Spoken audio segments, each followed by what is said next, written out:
અને હવે વાત કરીએ અયોધ્યા રામ મંદિરમાં દાનચોરીની।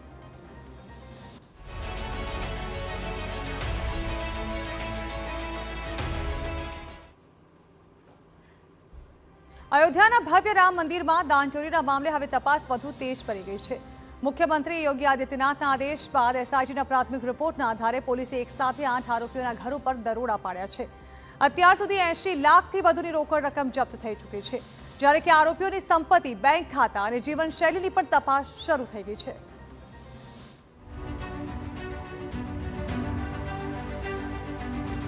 રામ મંદિરમાં દાનચોરી મામલે મેગા એક્શન।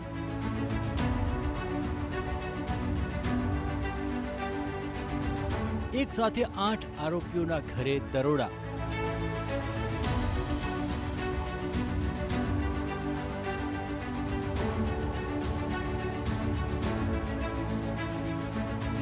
₹80 લાખથી વધુ રોકડ રકમ જપ્ત।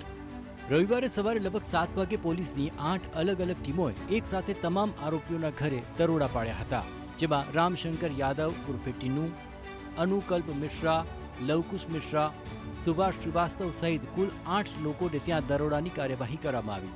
જોકે આરોપીઓના રહેઠાણ પર આ તપાસ હાથ ધરાઈ હતી। કેટલાક ઘરો બંધ મળતા પોલીસે પરિવારજનો અને પાડોશોની મદદથી તપાસ શરૂ કરી। પોલીસે પરિવારજનોના નિવેદન નોંધ્યા છે અને પાડોશો પાસેથી પણ મહત્વપૂર્ણ માહિતી એકત્ર કરી છે, જેમાં તિજોરીથી દસ્તાવેજો સુધી તપાસ કરવામાં આવી। રામશંકર ઉર્ફે ટીનુના ઘરે પોલીસે તિજોરી અને દસ્તાવેજોની તપાસ કરી હતી। અનુકલ્પ મિશ્રાના ઘરે મિલકત સંબંધી દસ્તાવેજોની તપાસ કરવામાં આવી। અવિનાશ શુક્લાના ઘરે પરિવારની પૂછપરછ કરવામાં આવી તો સુભાષ શ્રીવાસ્તવ અને મનીષ યાદવના ઘર તાળાબંધ મળ્યા હતા। કેબિનેટ મંત્રી ઓમપ્રકાશ રાજભરે જણાવ્યું હતું કે એક એસઆઈટી આ મામલાની તપાસ કરી રહી છે અને કહ્યું કે જે પણ તપાસના દાયરામાં આવશે તેમને રાજીનામું આપવું પડશે। તો આરોપીઓના પરિજનો દ્વારા આપવામાં આવી રહી છે માહિતી કે પોલીસે બોક્સ અને તિજોરી તપાસી પરંતુ કોઈ વાંધાજનક નથી મળ્યું।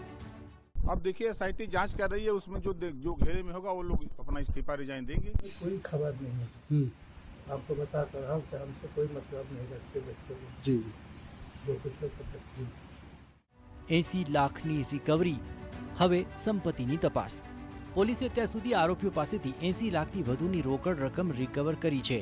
હવે તપાસ એ દિશામાં આગળ વધી રહી છે કે મંદિરમાં નોટો ગણવાનું કામ શરૂ કરતા પહેલા આરોપીઓની આર્થિક સ્થિતિ કેવી હતી, અચાનક તેમની પાસે આટલી સંપત્તિ કેવી રીતે ઊભી થઈ। અહેવાલ અનુસાર કેટલાક આરોપીઓએ છેલ્લા સમયમાં મોંઘી મિલકતો પણ ખરીદી હોવાનું સામે આવ્યું છે। એસઆઈટીથી એફઆઈઆર સુધીનો સમગ્ર ઘટનાક્રમ જોઈએ તો 7મી જૂને દાણચોરીનો આખો મામલો સામે આવ્યો હતો। 13 જૂને ઉત્તર પ્રદેશ સરકારે એસઆઈટીની રચના કરી। 23 જૂને એસઆઈટીએ પ્રથમ રિપોર્ટ સરકારને સોંપ્યો। 25 જૂને ટ્રસ્ટના સભ્ય કૃષ્ણ મોહનની ફરિયાદના આધારે પ્રથમ એફઆઈઆર નોંધાઈ અને એ જ દિવસે તમામ 8 આરોપીઓની ધરપકડ કરવામાં આવી। હવે 26 જૂને કોર્ટે તમામ આરોપીઓને જેલમાં મોકલી દીધા છે। રામ મંદિરના દાનચોરી મામલે તપાસનો ધમધમાટ તેજ છે। એ સાથે જોવાનું એ પણ રહેશે કે હજુ આ રેલો ક્યાં સુધી પહોંચે છે અને કોના કોના નામ ખુલે છે। Bureau report, TV9।